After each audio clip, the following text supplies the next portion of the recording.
Terry Szuplat was one of President Obama's longest-serving speechwriters, and he has a new book coming out next month, sharing lessons learned from the former president, including techniques on public speaking and how to make your arguments more persuasive.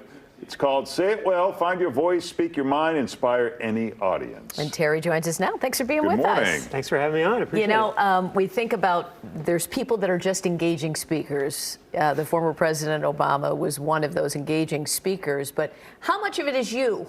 It's not, the speech that everyone's reminded of this week is the speech that he gave 20 years ago at the Boston convention when he, his career was born in a speech. Right. And it was a speech that he wrote himself with the help of some close advisors at the time. So, he said once he's a better speechwriter than his speechwriters. And, it's hard to hear as a speechwriter, but it was true. It was true. Some of the, if you have a favorite Barack Obama speech, chances are he wrote most of it or all of it himself. And so our job as a speechwriter is not, it's not to put our words in the person's mouth. It's to, as best we can, capture their voice and help them give the speech that they would give. Right. I find so often, even in speeches that some say are good, just platitude after platitude after platitude, which gets really dull. People have heard it before.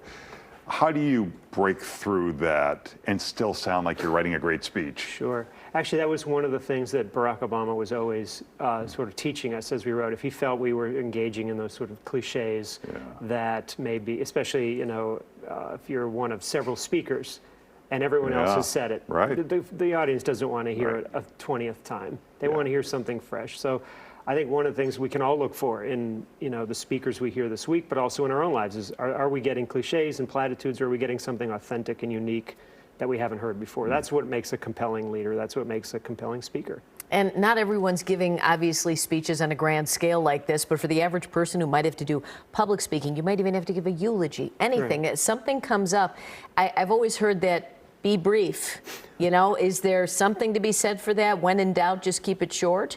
Of course. I think generally it's better to be brief and leave your audience wanting more than wanting you to stop speaking. Right. But, we've all been captivated by long speeches. We go to church, we go to synagogue, we go to temple, and we can sit and listen to a captivating preacher for an hour. So sometimes I think it's ultimately the quality of the presentation and whether they're actually giving you something that's relevant to your life, that actually speaks to you as a person. You talk about tapping into values. What if you're speaking to a crowd that's diverse and maybe bipartisan? What's the trick there? Well, I think one of the things that probably we've lost as a country is we've forgotten that there are some core values that we do share. There are surveys that come out, and it always surprises people that on the fundamental core values in this country, there's still widespread disagreement.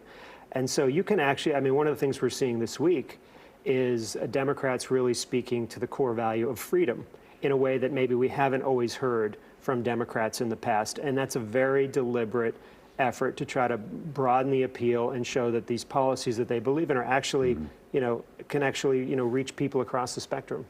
Also, some people get bogged down in the weeds with too much data, and is that you want some facts in there, but you don't want to overwhelm people. This is, I think, one of the biggest mistakes that speakers of any kind make, and we all do this so often, is we think if I just give you one more number, one more statistic, I will persuade you. Yeah. But, have you ever think of, in all of our own lives, is that why you reached your core beliefs? Is that why you vote the way you do? Is that why you think it's not because someone overwhelmed you with data? So the better way to communicate with people is, human stories, telling stories of the people who are impacted. Again, that's what I think some of the most inspiring speeches we hear at a convention, any convention, are when just regular folks from across the country are given the opportunity to stand up and speak. We saw that last night with a lot of families who were impacted by abortion bans around the country. Yeah, one of the tips that kind of surprised me a little bit was don't condemn. And I would think if you're trying to be authentic, there may be something you say, hey, that's terrible. Don't do that. What's that line? Sure. I think this goes to the issue of when you're trying to persuade somebody, right? Yeah. And you imagine in our own lives, we don't like to be told what to do, what to think, how to be. And so if you're trying to persuade someone, generally, condemning them is not the way to bring them around. We know this from our own families. We know this from our own lives. And so one of the things I write about in the book is different ways that we can connect with one another as fellow Americans in a way that again, stops with the demonizing and the dehumanizing language that we hear so much, especially in politics. Sometimes we hear too many stories too. You can, there's people that's like, you start with a story, middle of a story, you just end with one big story at the end, and that lifts people up. Is that the home run? I think so. I think you don't want to overwhelm your. We can only process so much. Speeches, public speaking, these are auditory experiences, right? We don't get the script. We can't follow along. We can't go back if we didn't hear something. We've all been in auditoriums where we say, well, what did they say? Yeah. Now you're not listening to what they're saying next.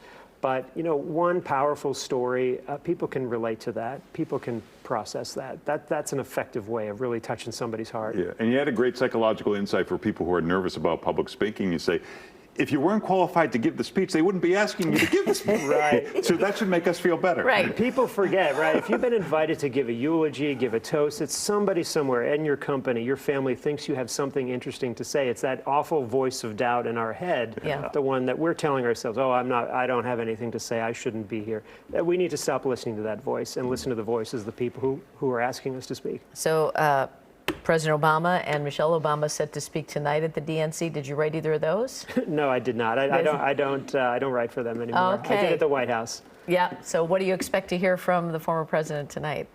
Well, when you look back on Barack Obama's career, the very first big speech he gave, Boston 2004, to his farewell address as president, you could put those two side by side, and they're thematically very similar. And I think that's a sign of a leader who's been consistent in their values throughout their career, right? They didn't change day to day. So I think you're going to see, it's not going to be a new Barack Obama. It's going to be the Barack Obama that people have been drawn to for 20 years now. I'll say it well, find your voice, speak your mind, inspire any audience. Comes out next month, and Terry will be at the Bookseller October 4th. For more, you can check out the website and follow him on X as well. Good to see you. Thanks, Terry. Thanks so much for having me.